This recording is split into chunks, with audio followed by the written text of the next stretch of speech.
Assalamualaikum. Kami daripada Pulau 4 ingin membentangkan tentang business plan, iaitu Korea Spicy Chicken. Sebelum itu kami ingin perkenalkan diri.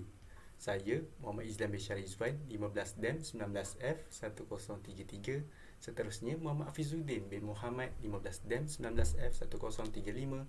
Dan akhir sekali adalah Muhammad Akmal bin Rosli, 15 DEM 19F 1037. Seterusnya tujuan mengadakan perancangan perniagaan. Tujuan kami adalah untuk menilai dan mengkaji prestasi perniagaan sebagai garis panduan untuk menguruskan perniagaan dan memberi keyakinan kepada pihak luar. Seterusnya adalah latar belakang, iaitu mempunyai 5. 1. Nama panggilan, nama perniagaan, iaitu Korea Spicy Chicken. Yang kedua, alamat di Tanjung Malim, Perak. Yang ketiga, nombor telefon yang tertera adalah Muhammad Izlan, Hafizuddin dan Akmal. Yang keempat pula, aktiviti utama menjual Korea Spicy Chicken yang mempunyai perisa yang luar biasa. Dan yang kelima, tarikh permulaan pada 30 November 2021. Latar belakang pemilik. Latar belakang bagi saya, Muhammad Izlan. Nombor telefon adalah 0176080475 dan saya menetap di alamat nombor 1110 Pangsapuri Mutiara Subang, Jalan U5 Skor 9, Seksyen U5, 40150 Shah Alam, Selangor. Saya berumur 20 tahun. Seterusnya adalah Muhammad Afizuddin bin Muhammad. Nombor telefonnya adalah 011376000169, menetap di alamat nombor 28 Lorong Ramli, Kampung Parit Haji Gamis, Jalan Keluang, 83000 Batu Pahat, Johor, yang berumur 20 tahun. Yang ketiga pula adalah Muhammad Akmal bin Rosli. Nombor telefonnya adalah 0189804041, yang menetap di alamat nombor 89 Kampung Temeluk 34800 Terong Perak, yang berumur 20 tahun. Pengurusan bagi objektif. Objektif adalah untuk memastikan pesanan disiapkan tepat pada masanya.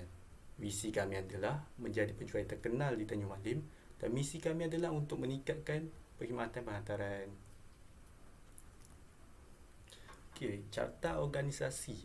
Pengurusnya adalah saya, Muhammad Izlan Bishar Izwan. Bagi akaunten pula, Muhammad Afizuddin bin Muhammad. Dan bagi pemasaran eksekutif ialah Muhammad Akmal bin Rosli. Perancangan tenaga kerja. Tugasan bagi pengurus ialah untuk memantau aktiviti yang dijalankan ketika perniagaan dijalankan serta aktiviti yang dilakukan oleh kaki tangan. Iaitu kedua pula, merancang dan mengatur tugas yang perlu dilakukan dan membuat jadual tugasan untuk kaki tangan. Dan akhir sekali adalah membuat keputusan untuk suatu masalah dan menyelesaikan masalah terhadap kaki tangan. Bagi tugasan pemasaran eksekutif pula, membuat penjualan secara online dan offline dengan menggunakan pelbagai platform, iaitu Instagram, Facebook, Twitter, TikTok dan sebagainya. Ia juga menjawab persoalan dan pertanyaan oleh pelanggan di platform media sosial yang digunakan, dan ia juga menguruskan akaun media sosial yang digunakan untuk mempromosikan produk. Bagi tugasan akaunten pula ialah untuk merekod segala penyata kewangan sama ada duit keluar atau duit masuk, dan menyusun maklumat yang diperlukan tentang kewangan, dan sentiasa membuat kemaskini tentang transaksi kewangan. Seterusnya adalah rancangan pemasaran. Produk kami iaitu Korea Spicy Chicken ini mampu menarik minat masyarakat untuk membeli kerana murah dan berbaloi. Produk ini juga mempunyai cita rasa yang amat disukai orang ramai kerana terdapat perisa rangup, pedas dan manis. Sasaran perniagaan kami adalah kepada institusi, perumahan dan perniagaan di laman sosial. Senarai pesaing. Senarai pesaing terdapat 2 syarikat, iaitu Kochon dan K-Fry Urban Korea. Bagi Kochon, kekuatannya adalah stok yang banyak dan harga mampu milik. Kelemahannya adalah penghantaran yang lewat kepada pelanggan. Bagi syarikat K-Fry Urban Korea ni pula, kekuatannya kawasan yang ramai penduduk, mempunyai pelbagai perisa, dan kelemahannya adalah ayam terlalu pedas, harga yang mahal. Okay, kali ini saya akan terangkan tentang ramalan penjualan. Okay, ramalan penjualan kami akan buat daripada tahun 2021, iaitu 3 bulan, Oktober, November dan Disember. Dan ramalan penjualan untuk bulan Oktober ialah 350, bulan November 400 dan bulan Disember 450. So ini adalah strategi pemasaran kami. So kami ada membuat beberapa variant untuk bilangan ayam, iaitu 5 pieces dengan harga RM8 dan 7 pieces RM12 dan 10 pieces RM15. Serta kami akan menambahkan untuk orang yang nak add on cheese, kami akan menambah RM2. So ini adalah financial planning kami, iaitu first adalah gaji pekerja, kos sebulan adalah anggaran dia adalah RM100, pengangkutan RM50, internet RM35, utility RM30 dan jumlahnya ialah RM215. So ini adalah COGS, iaitu cost of goods sold. Okey, untuk bilangan ayam, seunit adalah RM8. So apabila harga jualan itu didarab dengan 20 adalah 160, dan 7 pieces RM12. Apabila didarab dengan 20 adalah 240, dan 10 pieces harganya adalah RM15. Dan apabila dijual, harga jualan darab 20 adalah RM300, serta add on cheese RM2 dan darab dengan harga jualan darab 20 bersamaan RM20. So jumlah keseluruhan adalah RM720. So ini adalah untuk lain-lain kos. So gaji pekerja, harga unit yang dijual adalah harga unit yang apabila didapat jual, harga jualan tu darab dengan 20 adalah RM80. So pengangkutan RM3 darab dengan 20 bersamaan dengan RM60. So kotak kertas yang digunakan untuk mengisi ayam tersebut, satu adalah harga bersama 50 sen, apabila didarab dengan 20 adalah RM10. So jumlahnya adalah RM150. Ini saya akan terangkan tentang break even analysis. So margin kami buat RM2, darab 20 unit bersama dengan RM40. Dan ini adalah COGS tambah OPEX tambah dengan margin, iaitu RM untuk COGS 870, OPEX RM215 dan margin RM40. Dan apabila ditambah kesemuanya bersamaan dengan RM1125. So harga jualan seunit, harga jualan 20 unit produk bahagi dengan 20 unit, bersamaan jadinya RM720 bahagi dengan 20 bersamaan dengan RM36. So break even analysis, unit contribution margin, oil and delivery. So sales price tolak dengan variable cost. Yang variable cost ni adalah yang oil dan delivery, RM36 tolak dengan RM15 ditambah dengan 2 bersama dengan RM19. So contribution margin ratio. So unit contribution margin akan dibagi dengan sale price. So RM19 yang break even analysis unit contribution margin tu kita akan bahagikan dengan harga jualan seunit. So maknanya RM19 bahagi dengan RM36 bersamaan RM52.28. So seterusnya adalah break even point. So monthly fixed cost akan dibagikan dengan unit contribution margin. So RM215 bagi dengan RM19 bersamaan dengan RM11.32, iaitu month to break even. So project report, event point darab dengan profit ataupun unit sold. So not of sold unit after break is RM11.32 darab dengan RM36 bersamaan RM407.52. Okey, nama saya Muhammad Kamal Birosli, nombor metrik 15-19S137. Okey, saya akan menyambung kepada projection profit and loss statement Korean Spicy Chicken di antara bulan Oktober hingga Disember. Okey, bagi 5 pieces Korean Spicy Chicken pada Oktober kita orang mendapat keuntungan sebanyak 280. Manakala pada bulan November kita orang mendapat banyak RM304 dan Disember pula mendapat RM208. Bagi 7 pieces Korean Spicy Chicken kita orang mendapat RM264. dan bulan November ialah RM276 dan bulan Disember ialah RM300.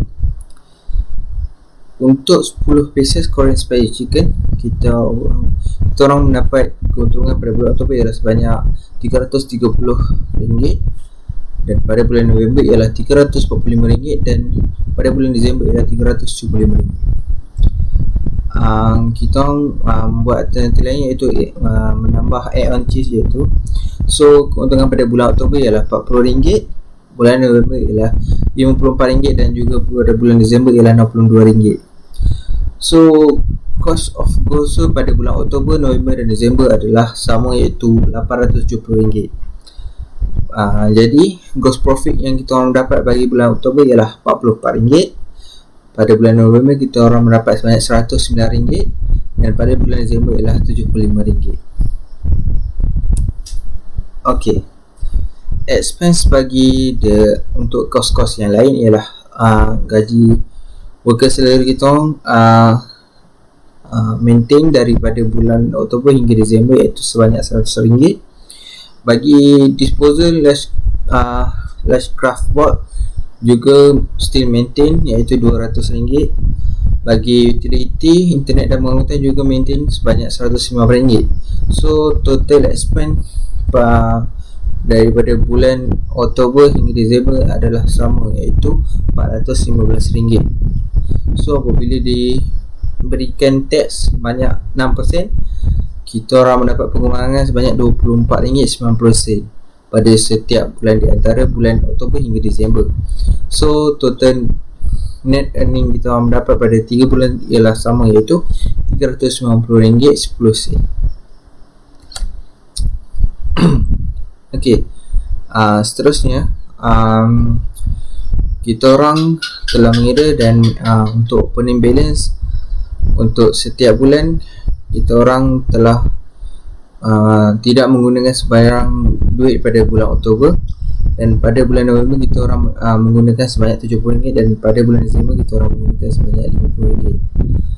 Kita orang tidak membuat sebarang cash flow from operation. Sale kita orang pada 3 bulan tersebut ialah sama iaitu RM870 dan juga gaji kepada pekerja juga sama iaitu RM100 dan net cash from operation juga sama iaitu RM770.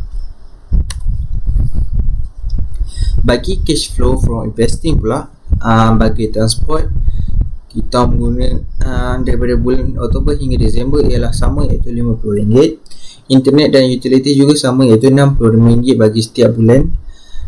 So net cash from investing is sama iaitu RM115 daripada bulan Oktober hingga Disember. Bagi cash flow from finance, so kita orang tidak pinjam duit daripada bank, so kita orang tidak ada pinjaman daripada bulan Oktober hingga Disember. Net cash from finance kita orang hanya guna pada bulan Oktober dan tidak pada bulan November dan Disember. Cash flow bagi 3 bulan ini meningkat iaitu pada bulan Oktober sebanyak RM900, bagi bulan kedua iaitu November sebanyak RM1,900 dan bagi bulan ketiga iaitu Disember sebanyak RM3,000.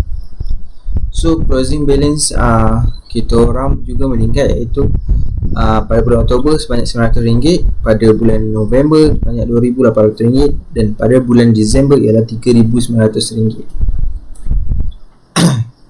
Projection of balance. Okey. Kita orang buat pengiraan ada antara current asset dan current liabilities. So cash dalam bank kita orang adalah sebanyak RM6,000. So kita orang tidak perlu membayar kepada bank sebab kita orang tidak minyak daripada bank. So petty cash also sebanyak RM6,000. Tax sebanyak 10%. So kita orang darab 10%. So tax kita orang sebanyak RM100. So net cash kita orang ialah RM1,500. Inventory kita orang juga RM1,500. Account receivable is RM250. So total current asset kita orang adalah RM15,250. Bagi current ability pula, kita orang tidak minjam apa-apa daripada bank, so kita orang tak ada akaun untuk dibayar. So kita orang dikenakan tax sebanyak 10%, so kita orang kena bayar sebanyak 600. So total current liability kita orang ialah 600. Untuk long term liabilities, kita orang bagi mortgage, kita orang tidak spend apa-apa berapa ringgit.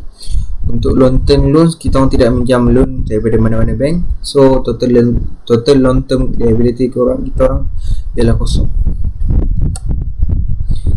So bagi transportation, kita orang spend sebanyak RM50. So total fee asset kita orang adalah sebanyak RM50. So total asset kita orang ada 15,390 setelah ditambahkan semua. Net earning kita orang RM150.